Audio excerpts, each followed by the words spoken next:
Welcome to Why Follow the Herd. I'm your host, Debbie Clement-Large. I'm so grateful that you're here. Today's show is all about finding clarity. So are you feeling a bit chaotic in your thinking? Are you feeling a bit fuzzy, a bit brain fogged? This is what today's show is all about, and you're going to want to hear from my guest, Laura Topper. See you in a moment.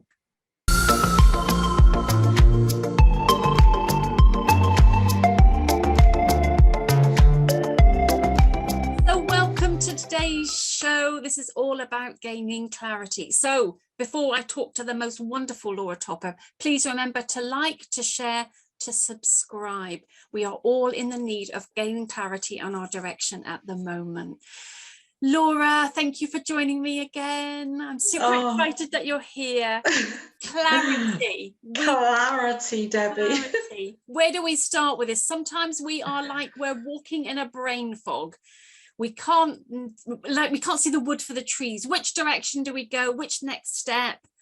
Which piece of work do we do? What thing? Is just like we're walking in this eternal fog that seems to follow us around, a bit like Eeyore. How do we get out of this fog? Well, first of all, thank you for inviting me here, Debbie. It's great to be on Why Follow the Herd again, because I know this is a powerful platform. You're doing amazing work and sharing these topics and clarity. I feel what I've learned from being in that fog is my first step, and the first thing that I say to clients and people that I work with is to actually embrace the fog. It's like the fog is here for a reason and we're trying to push it away, and that just creates a bigger resistance and the fog can get thicker and denser. And I feel that the fog is always here with a beautiful message. It always wants to show us and tell us. It may look like it's this kind of, dense, dark cloud, and yet there is a message in there. There is something we can learn from being in the midst of this. It may be, showing up as chaos in our life, or chaoticness, or unpredictability with experiences. And there's always a message in there. I feel that, Debbie. I've learned that along the way, not to try and push it, but to really embrace it and sit with it and ask it. So what is it? What is it I can do to clear the way for my life right now?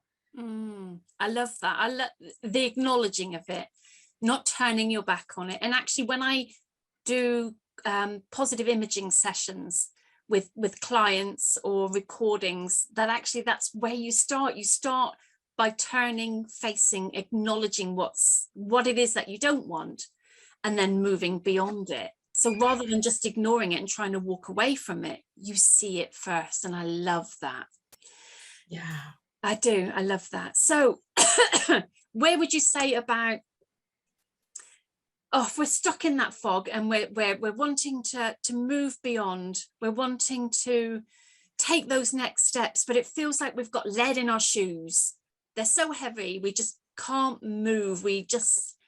How can we even start untangling and acknowledging and understanding what that is, so that we can even start to move?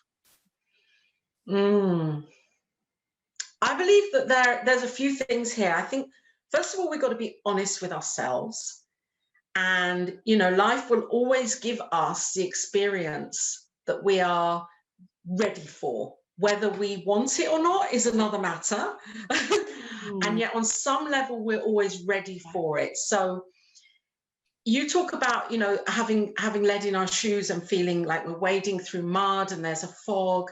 And that's one way of experiencing uncertainty or not being clear for our lives. And then the other way is when maybe there are so many options and directions and so many things that present themselves that we just kind of like go into that freeze place of, which one do I turn? Can be this amazing kind of roundabout where there's all these different roads coming off, and it's like, okay, now where am I going to go? And we just stay stuck because it feels easier. I think that one of the first things to do is acknowledge, as we've just said, and then be honest. Well, what do I want? because we often ignore what we really want and think that we just have to carry on in a habit of what we've been doing, thinking that we've got to make this work because I wanted this 4 years ago, or I wanted it 3 years ago, or I wanted it 6 months ago. And I'm in a habit of, pushing it and pushing it. And I think taking stock and asking that question, and that's a big question that many of us don't want to answer. It can be a scary question, because often the answer will be something completely different. It's like, Yeah. oh my God, I can't tell you to do that. Yeah. Yeah. And I think sometimes as well we can keep ourselves stuck because we keep telling ourselves that we're stuck. So more stuckness is what shows up because that's what we're expecting. Yes, and we then affirm it. It like that becomes our pattern, our new pattern, because there's a new neural pathway being made. Yeah. And then life is responding by showing us, yes, you are stuck. I'm going to give you something else to keep you in that place, because that's how life works. Yeah. And then we become entrenched. And I think we are so powerful. I know we are so powerful. That's just the hotel next door emptying out their bottles from last night.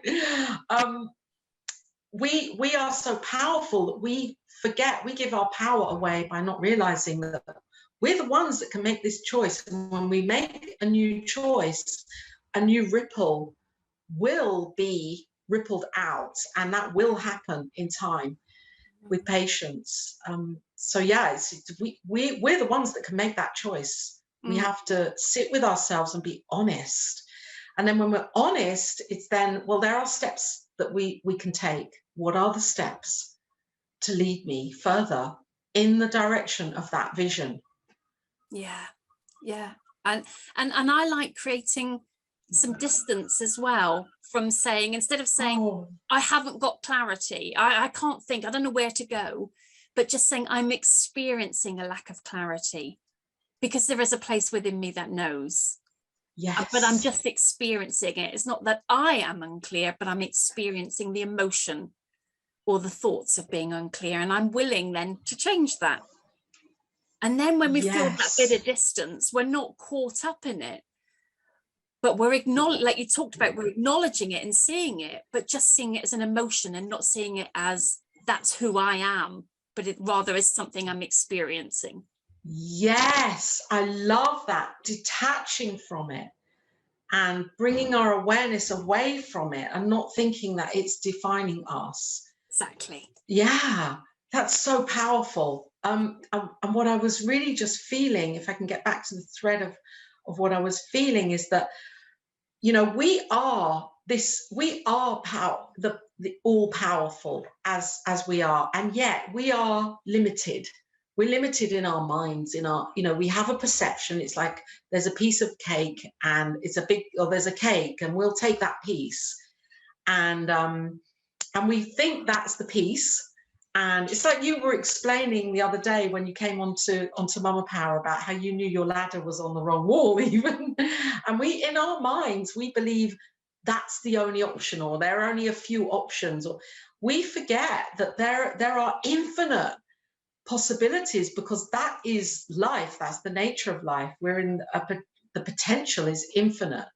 And we can come out of our smallness, our small mind, and tune in to the possibilities that are really here for us, that have got nothing to do maybe with what we may be thinking is meant for us. And so I believe it's about opening up and giving ourselves a break. Yeah, not being so hard on ourselves, and getting and saying, I'm ready to be open to experience the next and the new and have fun with this. I love that. I love that. The reminder about the ladder against the wrong wall, because you're right. Sometimes we can feel we're in this room and there are like 4 walls. So there are 4 options because that's what we've been lent to believe. But actually, if we open the door, There might be infinite possibilities outside. Yes. You're quite right. I love that. Yeah, and then another room and another door and another room and another door, and it's like it just goes on. There is we an keep endless. ourselves in this small kind of version of Yeah, we forget there's a corridor outside that can take us in whichever direction we want. Absolutely. Love it. And I know that the thing that we is on our minds also is this consistency of showing up, and how when we're clear, especially in our businesses and in our lives, when we're clear for ourselves, we show up in a different way.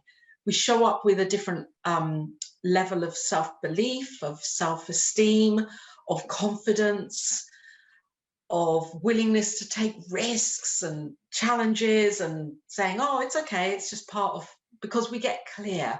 Yeah. So I think the thing is not to give ourselves a hard time, and to know that we have this amazing array here available for us, and we can come out of our own comfort zone of limit and lack. Yeah. I love that. Our own comfort zone of limit and lack. And yeah, it is a comfort zone, isn't it? And absolutely, it's just what we've learned. It's just patterns. And the thing is, we've got the choice to change in each moment. Do we want something different? Do we want to experience the exhilaration of life? Or do we just want to stay in our little comfort zone? And there's nothing wrong with either of them. But I guess the thing is you don't want to reach your life one day and look back and think, if only. I wish I had. I wish I'd been more clear. I wish I'd given myself the space to be more clear. I wish I had. And that's a horrible. So live without regrets, I think. And be clear in each moment as best you can. Just be willing to see and be open to possibilities. Absolutely. And I'd like to add in there just that when we're clear on the power of who we are, then from that place we can make really enlightened choices for our lives. So, and it's not to be in fear that we might be making the wrong choice or might be going down the wrong corridor, because we can always change it. It's not set. We can change it in our minds and in our hearts. We can experiment with our lives and enjoy it. I think you've just hit on a really big thing, fear. We can become afraid. And I think actually we ought to do another show on just that, because that is a show in itself. That is, isn't it? Yeah, absolutely. Yeah. I'd love to. So one last thing, what top tip could people take away about clarity? Give yourself time. Be your own best friend in all of this. Don't make yourself feel like you are the victim. This is not happening to you. It's happening for you, and it's happening through you, so that you can get clear and enjoy the process of getting clear. We all go through it. It's not something that some go through and some don't. We see these amazing business owners and spiritual teachers and people that do great things in this life, whether it's low key and no one knows who they are, or very high brow and high kind of marketed stuff. We see these people. Everyone goes through these phases in their lives where not feeling clear, and I believe it's a signpost for us to readdress our own lives and take a deeper look and say, now I'm ready for this. And to grow with it. So enjoy the process, really, however sticky it might feel. I love that. That is such a wonderful way. It's taking the fear out of it.